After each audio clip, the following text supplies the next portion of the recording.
Sino ba naman magluluto ng ganitong gulay, guys? Oh, napakagandang mga gulay nito. Ako, hindi ko lulutuin to, guys. Talagang gagawin ko lang na ganyan siya, guys. Pang display. Kasi napakaganda nga, guys. Kakaiba siya. Ito ay matatagpuan sa Atok Benguet, guys. 2.5 hours, I think, from Baguio.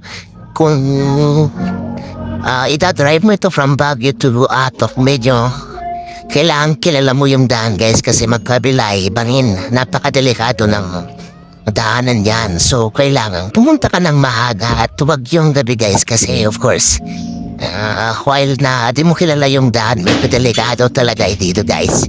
Napakalalim ng magkabilang bangin dito. Papunta ng Atok. From Baguio to Atok. So, yun, guys. Ang ganda ng mga flowers nila dito, guys. At ito, vegetable lang ito. Diba, guys? Pero, yun. Hindi ko lulutuin to, guys, oh. Napakaganda ng kanilang mga bulaklak. Talagang pang-display, pang-viewing, guys, oh. Ang ganda, guys, diba? O iba-iba pa yung kulay. So, yun. Punta na kayo dito sa Northern Farm Blossoms. Northern Blossoms Farm sa Atok, Benguet. Try nyo i-search na lang sa Google, guys.